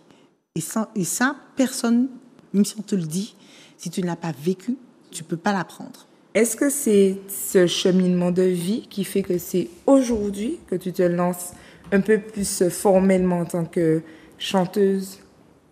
Alors, je sais bien que c'est depuis des années, tu disais que tes parents t'ont initié et puis tu as eu d'autres. Il y a un moment déjà que tu es là, mais là, on te voit encore plus, on entend de plus en plus parler de Mademoiselle Chris. Est-ce que c'est ce cheminement-là qui fait que ce soit aujourd'hui le bon moment pour t'imposer un peu plus en tant que, j'ai envie de dire, semi-professionnelle? Alors, je ne sais pas si aujourd'hui, c'est le bon moment. Ok. Parce que j'ai des gens qui m'ont dit, ah, c'est dommage que tu n'étais pas là pendant les années 80. C'est ça, voilà. Tu vois? Donc, après, moi, je réponds, j'étais pas là pendant les années 80, mais aujourd'hui, je suis là. Ouais. Tu vois? Donc, pendant les années 80, ma vie était autre. Ben, aujourd'hui, je suis là. Donc, je fais avec aujourd'hui. C'est ça. Tu vois? Donc, on va dire que la vie veut que aujourd'hui soit mon moment. Ok. Tu comprends? Après, on fait avec. J'entends dans le c'est dommage que tu ne sois pas là durant les années 80, j'entends un peu la place que tu aurais pu te faire en termes de notoriété. Effectivement, à cette époque, on était beaucoup plus ouvert à ce travail d'écriture. Ma question, c'est est-ce qu'aujourd'hui, c'est difficile pour toi de t'imposer sur une scène quand on sait que, bon, aujourd'hui, la recherche, et je le dis, hein, je prends mes responsabilités, mais les chansons sont beaucoup basées sur le buzz plutôt que la recherche de l'écriture, du juste mot, etc. Est-ce qu'aujourd'hui, est-ce que confronté à cet univers-là, très populaire, très buzz, c'est le mot qui me vient, est-ce que ça crée une difficulté pour toi en tant qu'artiste semi-pro? Alors, comment je vais te répondre à cette question-là? Je vais te dire que déjà, je ne cherche pas à faire le buzz. Oui. Donc, pour moi, c'est pas une difficulté parce que je ne recherche pas ça. Tu comprends? Donc, alors peut-être que ma démarche d'artiste n'est peut-être pas la bonne, hein, je sais pas. On va dire que j'ai commencé c'est après le Covid, que j'ai commencé à me montrer sur scène, mon retour, et seule, j'ai commencé à le faire en 2022. Okay. D'accord? Donc, on est en 2025, ça ne fait que 3 ans que seule, on me voit sur les podiums. D'accord? En 2020, 2018, 2020, j'étais quand même dans des groupes, j'étais là, mais en groupe. 2022, je me suis lancée seule. Donc, ça ne fait que 3 ans. D'accord? Bien. Après, ma démarche n'est pas de faire le buzz. Est-ce que ce buzz-là, justement, qui existe, ne vient pas injustement te priver d'un succès ou de... Alors, je ne parle pas du buzz que tu ferais, je parle du buzz que les autres font sur la base de production plate. Elle est... Comment les artistes vivent ça? Je ne sais pas, l'artiste qui est resté près de... Je ne sais pas, moi, j'ai reçu un artiste à mon travail pour accompagner des jeunes. Et d'ailleurs, je le remercie, c'est Chaka Zulu, un artiste de trap music, mais c'était pour accompagner des adolescents. Et il était en train de leur dire, il leur disait, mais les gars, vous savez, des fois, je reste 2 mois sur un texte, 2 mois à réfléchir, à voir que cette virgule-là, ça passe pas, à faire des références qui m'obligent à faire des recherches. Quand il parle de, je sais pas moi, je me souviens plus, mais dans l'une des chansons qu'il a interprétées, il parle d'un politique du Moyen-Orient que moi, j'avais jamais entendu, par exemple. Il a fallu... Il faut avoir un minimum de culture pour pouvoir faire ça. Moi, je trouve dommage que la petite chanson là qui va arriver et puis qui va parler de 1, 2, 3 soleil, point barre, 1, 2, 3 soleil, répète après moi 1, 2, 3 soleil, puisse voler la vedette, tu vois, à un artiste, à une artiste qui va prendre le temps de soigner, d'accorder sa guitare, voilà, tu vois. C'est ce qui, moi, m'interpelle. Est-ce que c'est pas une difficulté de plus pour vous qui mettez le paquet en termes de qualité de production et vous êtes face à ce buzz qui vous coupe l'herbe sous le pied, quoi? Alors, je vais te dire, moi, je vais te donner mon avis par rapport à ça, parce que je comprends tout à fait ce que tu dis. Ouais. C'est une difficulté, c'est vrai, mais personnellement, je crois que quand tu as un artiste qui crée, il ne cherche pas à faire le buzz. Ouais. Je vais m'expliquer. Un artiste qui crée, comme celui dont tu as parlé, pour moi, on cherche à partager. Oui. Partager une conviction, partager une certaine forme de militantisme, partager une certaine moralité, partager un vécu pour permettre à d'autres de se retrouver, d'aller de l'avant ou de voir les choses différemment. Tu comprends? Quelqu'un qui cherche à faire le buzz, 1, 2, 3 soleils, ne cherche pas à partager un vécu pour permettre une amélioration de la société. C'est ça. Tu comprends? 1, 2, 3 soleils, c'est 1, 2, 3 soleils, tout le monde chante 1, 2, 3 soleils, vous achetez ça, moi j'ai de l'argent. Tu comprends? Il n'y a pas de partage. Je vois très bien ce que tu veux dire. Tu comprends? Même si la Ni personne... d'utilité publique. Tu vois, même si la personne va se produire et qu'elle va... Il y aura 1 million de personnes qui vont aller là, tu n'as pas... Pour moi, tu n'as pas de partage. Parce que la personne cherche juste à faire du buzz, donc juste à ramener de l'argent. Donc, c'est... On prend. Quelqu'un qui crée, qui a un texte, qui se met là et qui te dit quelque chose, tu écouteras. Et ce ne seront que les gens qui sont prédisposés comme toi et qui, on va dire, qui ont une certaine moralité, une certaine compréhension du travail de cette personne-là, que ça soit un artiste, écrivain, auteur, dessinateur, créateur de musique, chanteur, peu importe, de quelqu'un qui crée, voire sculpteur, que cette personne-là soit ouverte et prédisposée donc à recevoir ce message-là, cette personne-là recevra ce message. Donc la musique qui a été créée, l'œuvre qui a été créée, perdurera. Quelqu'un qui va faire du fric 1, 2, 3 soleils ne perdurera pas. Tu comprends? Sa musique, elle va faire le buzz pendant, je sais pas moi, 1 semaine, 1 mois, peu importe. Ça n'ira pas au-delà. Tu l'oublieras. Tu prendras des chansons qui ont été créées, comme les chansons d'Eugène Mona. Ça va traverser les générations.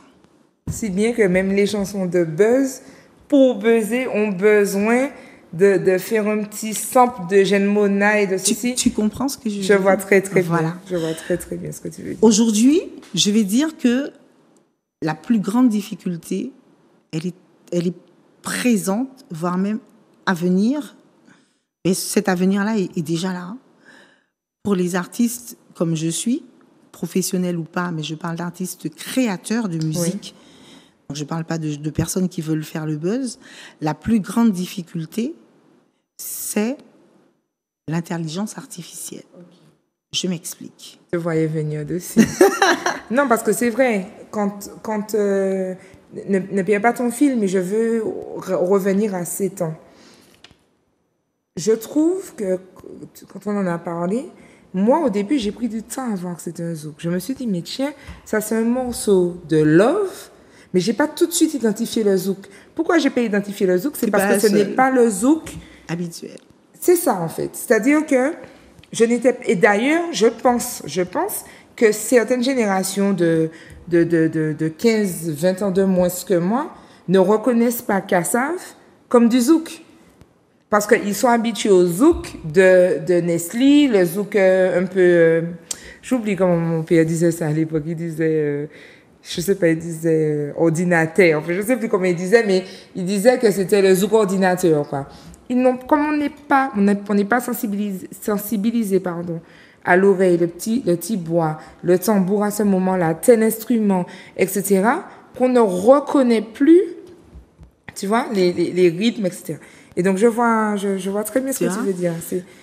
Il y a un vrai travail derrière. Il ne faudrait pas non plus que l'intelligence artificielle casse ce travail de création en harmonisant et lissant les choses. Alors, j'irai au-delà quand je parlais d'intelligence artificielle, mais pour revenir à 7 ans, je te fais ce petit aparté. Oui. Tu n'es pas la seule à ne pas reconnaître que 7 ans, c'est un zouk. Okay. D'accord? Il y a des gens qui me disent, mais c'est une soca, c'est là. Ouais. Je dis à la personne, écoute la musique, ferme tes yeux et danse. Ouais. Et quand tu danseras, tu verras qu'est-ce que tu danseras. Tu ne danseras pas de la soca. Tu danseras quand tu écoutes. Mais cette musique, elle fait un choix de l'enrichir par rapport à ce qui nous appartient. Okay. Donc, tu mets un tibois dessus, tu mets un tambour belé dessus, c'est à nous, c'est notre rythme. Oui. Tu mets le djembé, et ça permet de donner une autre couleur, mais ça reste quand même cette base-là. Oui, bien. Je comprends. Donc ça, mais t'es pas la seule, hein, parce qu'on m'a aussi posé cette question. Pourquoi tu fais pas du commercial? Voilà. Alors moi, je dis, parce que je suis Mademoiselle Chris. Eh ben, tu vois, je disais buzz depuis tout à l'heure là, mais cette personne a trouvé un mot qui va dans l'esprit, dans ce que je veux dire, une musique commerciale. Je dis parce que je suis Mademoiselle Chris. Je ne suis pas dans la recherche commerciale. Je suis dans la recherche du partage de ce que je fais. Il y a une forme de militantisme dans ta posture. Oui, parce que moi, aujourd'hui, je défends les gens qui créent. J'attache beaucoup d'importance. Je défends les gens qui créent. Et ça me permet de revenir à l'intelligence artificielle. Tu vas dire que l'intelligence artificielle va polir, va ceci, cela. Moi, l'intelligence artificielle, j'ai pas dit que c'est une mauvaise chose. Hein. Oui. C'est le progrès, je veux bien. Mais souvent, on dit que c'est le progrès et en fait, quand tu regardes bien, on régresse. Aujourd'hui, l'intelligence artificielle est partout. Il faut pouvoir, quand tu as une innovation, quelle qu'elle soit, essayer de garder cette innovation comme étant quelque chose qui t'enrichit et qui est bénéfique. Malheureusement, tu as des gens qui vont faire de cette innovation quelque chose, je ne vais pas dire de maléfique, mais quelque chose de pas bien, quoi. Alors, tu veux peut-être pas le dire par souci de bienséance, modération. Moi, je parle d'aboutissement. Je n'ai pas peur de dire ce mot-là, c'est vraiment de l'aboutissement. Dans l'intelligence artificielle... Pourtant, je valorise l'intelligence artificielle, mais l'utilisation est aboutissante. C'est ça. Donc, et la façon dont on le fait, je veux dire, permet aussi... Elle peut être mauvaise pour nous et nous faire régresser. Donc, je m'explique. Aujourd'hui, c'est-à-dire qu'avant, c'était beau quand tu étais parent, le professeur dit, bon, tu fais une rédaction. Tu vois, tu as ton enfant qui a rédigé, j'étais à la plage, j'ai fait ci, j'ai fait ça. Là, tu découvrais les talents d'auteur, de raconteur, de blagueur de tes enfants. Tu voyais que l'enfant créait, même petit, pour dire un truc. Après, il pouvait être poète, il pouvait être comédien, tu vois, ça pouvait aussi déclencher des choses. Aujourd'hui, on te demande de faire un exposé, de faire un truc, même de préparer un mémoire. Tu vas sur ChatGPT, je ne sais même pas le dire, ce truc. Oui, ChatGPT. Tu mets 2-3 mots et l'intelligence artificielle te produit ce que tu n'as pas produit. On fera une émission sur... Tu comprends? On fera une émission sur ça. Ça vaut vraiment, vraiment le coup d'en parler. Ce qui fait que ça tue la création, ça empêche à l'esprit de créer. Dans la musique, c'est pareil. Malheureusement, aujourd'hui, tu vas sur certains trucs d'IA, tu mets 2-3 petits mots, tu dis 2-3 petites mélodies et l'intelligence artificielle te compose une musique dans l'esprit que tu veux, avec des paroles que tu n'as pas écrites. Et malheureusement, j'ai appris ça dernièrement, il y a quelqu'un qui a utilisé ce truc, il le dit lui-même, il n'y connaît rien en musique, il ne sait pas chanter, il n'est pas musicien, il a donné ça à l'intelligence artificielle qui lui a produit plusieurs morceaux, qu'il a déjà mis sur YouTube. Il a des milliers de vues sur ça. Et il a même un média radio qui lui propose 1 heure d'écoute pour pouvoir faire passer sa musique. Et cet homme gagne sa vie avec ça et te dit qu'il fait ça pour l'argent. Tu comprends ce que je veux dire? Ça, c'est la recherche de buzz. Et c'est ce qui va tuer l'industrie de la création. Tu comprends? Parce que c'est un robot qui t'a produit un truc et tout le monde est émerveillé. Moi, c'est ce qui me fascine, c'est que les gens sont émerveillés par ça et ne se rendent pas compte de ce qu'il y a derrière. Derrière cet émerveillement, combien de personnes tu tues? Combien de métiers tu tues? Aujourd'hui, on apprend à nos enfants, mais ça ne sert à rien de créer, ça ne sert à rien d'imaginer, ça ne sert à rien de te dire, tu mets ça sur l'ordre. Ça ne sert à rien d'essayer. Tu comprends? Si ça ne sert à rien. Exactement. Tu vois? Donc, c'est pour ça que je te dis que peut-être que ce n'est pas le bon moment, parce que tu as ça. Peut-être que j'aurais dû être dans les années 80, j'y étais pas. Voilà. Aujourd'hui, c'est le moment. Et peut-être que tu permets d'avoir qu'on ait cette espèce de résistance à cette IA. Qu'on ait aussi des personnes qui créent aujourd'hui à l'heure de l'IA. C'est ça. Je suis une petite irréductible martiniquaise, c'est pas gauloise, qui crée. Il y en a qui créent. Et moi, je voudrais juste faire un appel quand même aux producteurs, aux gens qui mettent en avant des gens qui dans des spectacles. En Martinique, on a des gens qui créent. Parce que j'ai entendu aussi sur des médias des gens qui disent que les gens ne créent plus. C'est vrai qu'aujourd'hui, la plupart des groupes font des reprises. T'as que ça. On reprend les grands, dans quels que soient les styles musicaux, salsa, zouk, machin, mais on fait des reprises. Donc tu as pléthore de musique de reprises. Et combien de personnes qui créent on met en valeur? Il n'y en a pas. Ou très peu. C'est important. Tu vois? Et si bien que le public derrière, on va dire, est éduqué.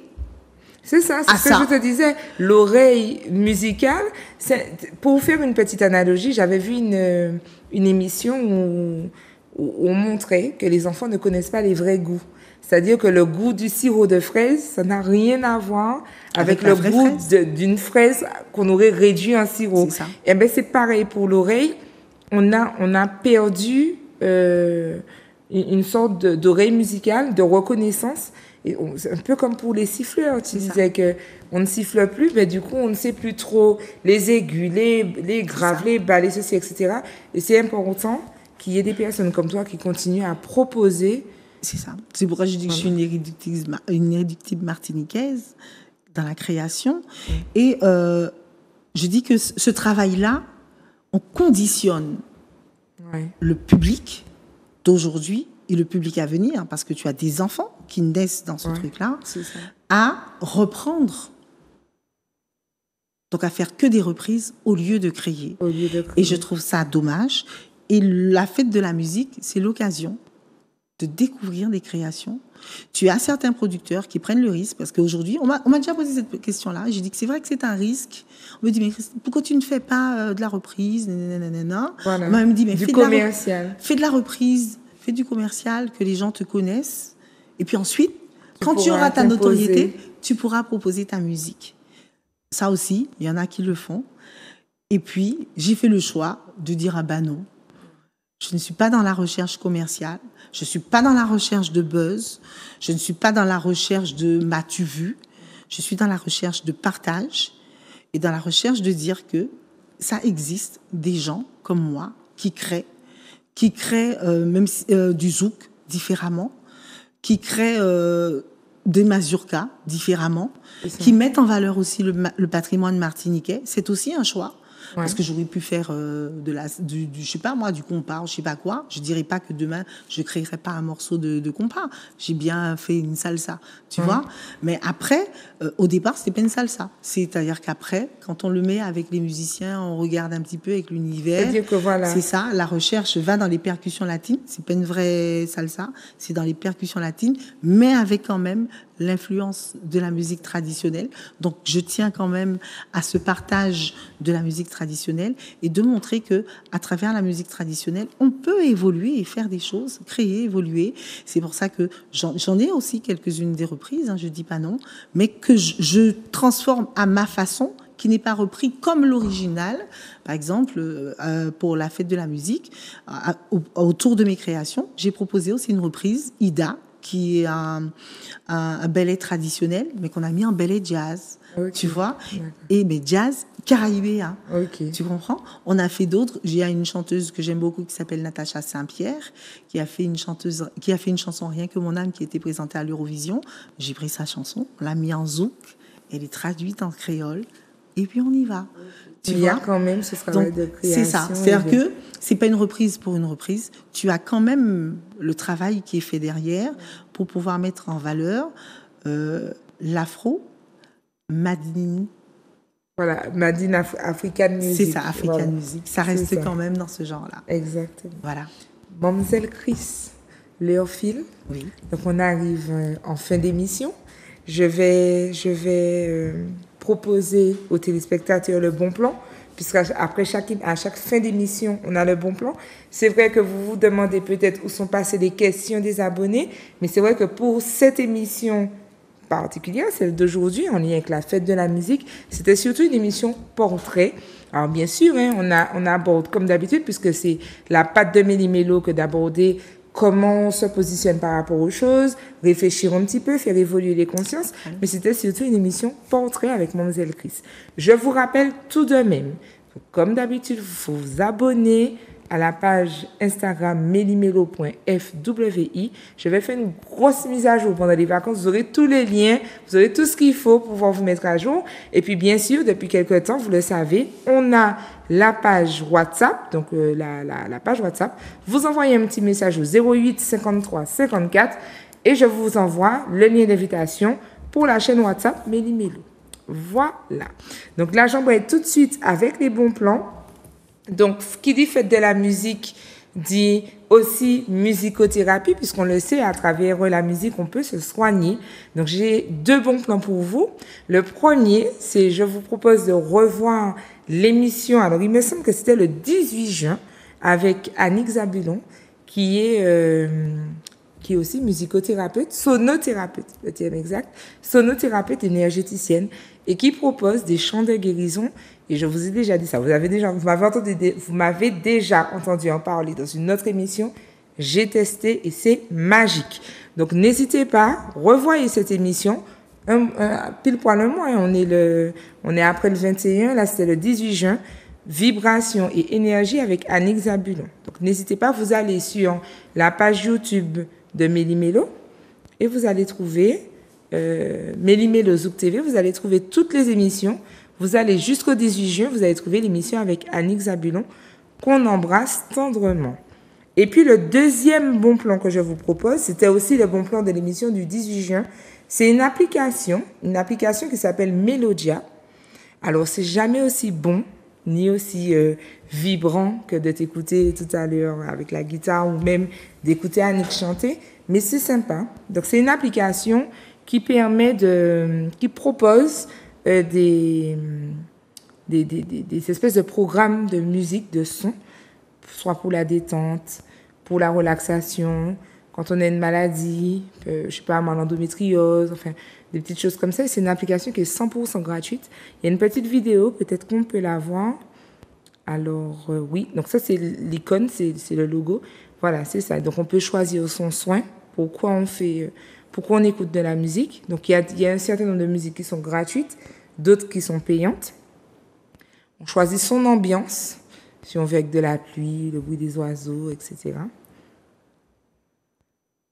Et puis, le mode d'écoute, est-ce qu'on le fait en écouteur, en haut-parleur? Et on peut utiliser ça dans la voiture, avec les embouteillages, pour le coucher des enfants, pour soi. Enfin, c'est vraiment très, très intéressant. Bon, malheureusement, ce n'est pas une personne humaine, donc c'est pas aussi vibrant, je le dis, pour avoir testé le tout. J'ai vu avec Annick, je t'ai entendu aujourd'hui 3. C'est pas aussi vibrant, mais c'est sympa. Et puis, ça permet aussi de s'apaiser avec de la musique. Voilà. Le mot de la fin, Mademoiselle Chris. Eh bien, merci à Zouk TV, merci à toi, Natilo, de me recevoir. Merci à Monsieur Granier d'avoir permis que ça se fasse. C'est toujours un plaisir d'être là. Donc là, on est en pleine préparation du 2e album. Donc on a quand même pu faire déjà découvrir ces morceaux-là. Oui. Je vous annonce quand même qu'on sera à l'Aroubase en octobre. Okay. Donc ça, j'aurai l'occasion de te le redire. Okay. Et puis tu m'enverras aussi, je vais partager. Si je veux. Voilà, donc ce serait quand même bien que les gens viennent nous voir et découvrir. Il y en a qui connaissent déjà quand même Mademoiselle Chris. Donc que vous puissiez le découvrir. Et on essaiera de mettre le maximum de morceaux sur les réseaux sociaux quand même, de façon à ce que les gens entendent les messages qui sont portés. Oui. Et parce qu'on me l'a dit quand même, ce sont des messages... mes chansons sont quand même des chansons à texte. C'est ça, exactement. Il y a des messages qui sont portés par les chansons. Donc, tant que ça peut aider certains, c'est un vrai plaisir pour moi. Exactement. Donc, merci à tous ceux qui iront me soutenir et me donner cette force. Merci beaucoup sur les réseaux. Quel qu'il soit, sur YouTube, vous pouvez découvrir déjà les 3 clips qu'on a déjà mis. N'hésitez pas à abonnez-vous. Donc, un en karaoké. Envoyez, tout à fait, parce que ça a été une demande du public, en fait. Ouais. Parce que les gens ont beaucoup aimé la chanson Rouleau pour moment. Donc, exactement. on m'a dit, non, on veut mettre les paroles, pouvoir chanter avec toi. Donc, j'ai besoin du public pour pouvoir aller de l'avant. N'hésitez pas à m'envoyer des petits messages en perso ou même dans les commentaires. Mettez-les, je vous répondrai, il n'y a aucun souci, je réponds quand même aux commentaires. Je tiens à dire aussi aux gens et aux créateurs surtout que faut pas lâcher l'affaire. Ouais. Il faut pas, c'est important. On a des têtes pensantes en Martinique. Et quelle que soit votre façon pour vous de vous exprimer, ne lâchez pas l'affaire, faites-le. Et on en a besoin. Et je voudrais aussi, en dernier lieu, remercier tous ceux qui m'ont aidé, tous ceux qui m'aident, me soutiennent tous les jours. Toi, je sais que tu aimes beaucoup ce que je fais, donc merci Natilo. Ceux qui m'envoient des messages d'encouragement, Fernand Marlu qui est là avec nous, qui nous aide, Harry Bredas qui a fait la guitare et la basse sur les morceaux, Pipo Desmar qui est là avec moi, qui me soutient tous les jours, tous les musiciens, Michael Marnet qui est à la direction musicale du groupe et qui, par ses encouragements et tout ça, est là et qui permet que la musique grandisse. Francis Marlu qui est là au cœur, Isabelle Erandi aussi. Là, on a Dominique Bernard Guillaume Bernard qui nous a rejoint, ainsi que Roland Contrôle. Je vous embrasse tous très fort. Merci de m'avoir reçu. Merci à toi, Mademoiselle Chris. Merci pour ce travail de création. Merci pour tout ce que tu mets en œuvre autour de la musique martiniquaise, la Madine African Music. J'aime beaucoup, c'est sincère. Merci. Donc, je te souhaite longue vie dans ta carrière d'artiste. Quant à vous, chers téléspectateurs, je vous dis à très bientôt. Soyez au rendez-vous pour les prochains numéros. Je vous embrasse bien fort. À bientôt. Bye bye.